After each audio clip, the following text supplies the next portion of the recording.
Hey everyone, how's it going? Brent here. Good to see you guys again. As you can tell by the title of this video, we're going to be talking about Moon Knight episode 4. So really quick, if you haven't seen the 4th episode of Moon Knight, please watch that video before you watch this video, because I will be talking about the end scene of that specific part of the show, and I don't want to give any spoilers away. If you have already seen the 4th episode, well, you've come to the right place. Let's talk about it.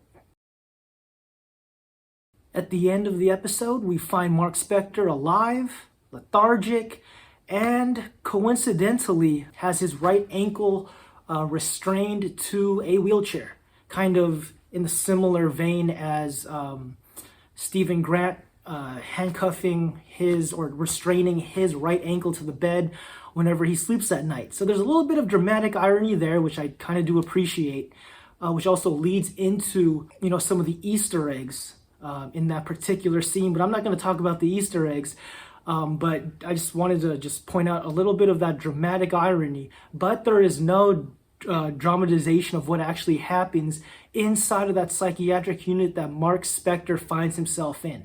So when that scene unfolds, we see that everything is white, right? The psychiatric unit is white walls. A lot of the patients, a lot of the orderlies, they're dressed in white. There's some beige, some tan, a little bit of brown, but for the most part, it is white. Now, do psychiatric wards and facilities present with white walls? Is everything neutral colors? For the most part, it is. We know that colors can play a role in increasing heart rate. More so when I did a science fair project in the 5th grade, I found that red colors actually increase your heart rate, whereas more cool colors like blue lowers your heart rate. As a matter of fact, there was a voluntary unit that was at a hospital that I was working at. The colors of the wall was pink, so it's not as fiery, not as bright as red, but for the most part you want your psychiatric unit as a whole to be neutral colors, as to not overly excite or to overly depress the patients. Nice neutral colors work. Patients were also wearing white, and depending on the hospital's policy, they have certain dress codes, what the patients can wear, what they can't wear. But for the most part, the patients do retain the right to wear their own clothing, granted that it is appropriate. Some units that I've worked on will allow patients to wear their own clothing. There's another place that I've also visited, where that I've taken students to, where the patients there had to wear a certain color. That was just the rules and guidelines of that particular unit. But for the most part, in terms of neutrality, that's why most hospitals are white. The other thing that you guys might have also noticed was that some of the patients were given medication. Of course, we do that on a psychiatric unit. The only thing is I didn't see any of the staff checking to see if the patients were cheeking their medications. You want to make sure that these patients are taking their medications so that they can get better, they can recover, they can get discharged. And also, some patients are REISed, which means that they have to take their medications. They have no choice. Some patients are conserved, so by court order, they have to take their medications. Make sure that you are checking their mouth, that you are looking into the patient's mouth. You are checking between the gums. You are checking underneath the tongue. You're checking the patient's, cup, to make sure that they are taking their medications, that they are not hiding it, because they need these medications to get better. And then the last part that you guys might have also noticed, which was pretty cool, was that the patients, or some of the patients, were playing bingo. Marc was playing bingo, and he won, actually. He didn't call out bingo, it was Lila who did, but bingo is one of those activities that our recreational therapists will have the patients participate in. When I was working on the unit, there was a father who attended his daughter's probable cause hearing, and he complained to the hearing officer that he didn't necessarily agree with some of the activities that his daughter and some of the other patients were doing. Didn't really find any value in them, thought it was quite silly. The activity called in question was coloring. He didn't see the value of his daughter having to color a picture as if she was in elementary school or she was in kindergarten, and if she was coloring in the lines or using the correct colors or coloring out of the lines.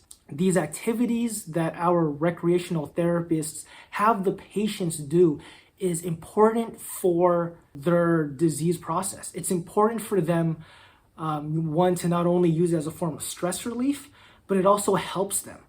And the two main activities that patients really love, and that I've also had the pleasure of joining the patients in, is karaoke and, of course, bingo. Bingo, in this case, very important. More so than just giving the patient something to do, it helps focus them. It's this idea of mindfulness. And mindfulness, as defined by a recreational therapist who's a friend of mine, is this idea of being in the moment, using your five senses to focus and to think about and to be engaged in one particular action. This is great for your psychotic patients who are hearing voices, who have delusional thoughts, whose thoughts are tangential, they're all over the place. They have so many thoughts racing in their minds. They can't stay on topic for too long. Their mind is being pulled in all these different directions. It's very hard for them to concentrate, to focus. So having a simple activity such as bingo, where they need to focus on hearing the correct numbers being called, B2, N36, 070. Visually, they're looking at the board and trying to make sure that they have those numbers. And then tactily, they're handling the bingo chips, putting them on the right numbers to make sure that they're playing the game correctly and that they can win the prize.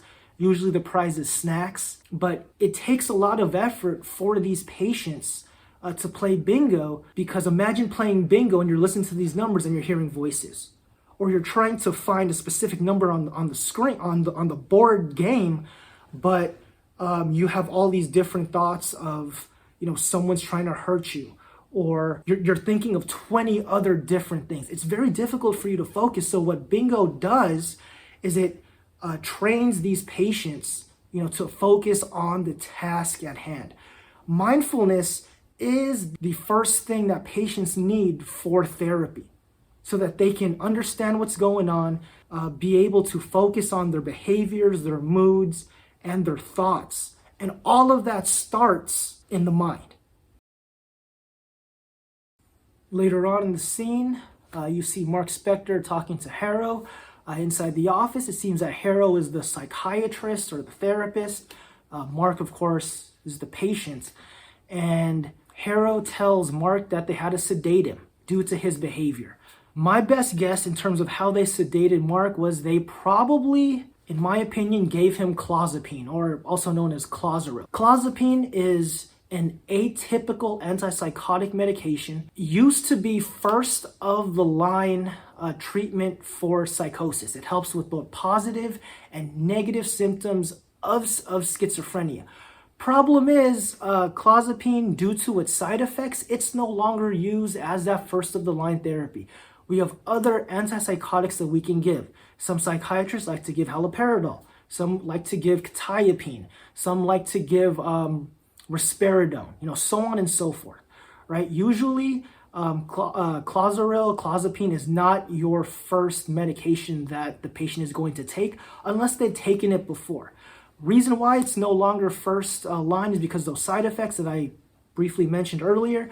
There are two hallmark side effects for Clozaril. The first one, it's really bad. It's agranulocytosis. Essentially, this is a decrease in white blood cells, more so a decrease in granulocytes, neutrophils. This makes the patient immunocompromised, super high risk for being infected. These are the patients that on the medical floor will be placed in positive pressure rooms, so no fresh fruits, no fresh plants or vegetables. These are the patients who they have to be in a room by themselves. And when you go in to treat the patient, to visit the patient, you have to be gowned up, full on PPE. You are protecting the patient whose immune system is shot and is really bad. You are protecting that patient from your own germs. Second hallmark side effect is excessive drooling, excessive salivation. And we actually see Marc salivate or drool when he falls out of his wheelchair, when he's talking to Harrow. There's a little bit of, saliva coming out of his mouth. You can use any type of anticholinergic medication. Atropine sulfate works well. That's the common one that I normally see, to dry up those secretions. So the ending of Moon Knight was ripe with all of these Easter eggs, harking back to, previous allusions from earlier episodes to the comic books. Of course, with this being a mental health nursing channel, I won't be able to talk about those Easter eggs because honestly, I don't know all of them. And as much as I enjoy reading comic books, as much as, I love Marvel, there are other videos, other blogs that you can read, which will go more in depth about those Easter eggs. But I did find this scene very interesting. But in terms of a psychological standpoint, in terms of psychiatry, mental health nursing, what you guys have seen, the first part of what happened in the psychiatric unit with the patients, doing activities, playing bingo, Mark being sedated, talking to the therapist or the psychiatrist, things like that. Those things actually do happen in the psychiatric ward. Patients there seemed a lot more calm than, the acute patients that I normally, see. But overall, I enjoyed it. So can't wait for the next episode 5 coming out in a couple of days. And then we'll talk about it later on after it airs. So everyone, thank you so much for hanging out with me. Of course, if there are no comments, questions, concerns, or complaints, do me a favor, hit that like button. Also, subscribe to this channel if you haven't done so. If you do have any comments, questions, concerns, or complaints that can be expressed in a therapeutically communicative manner, comment section is down below. You guys know where it is. I'll see you all next time. Stay safe. Take care. Peace.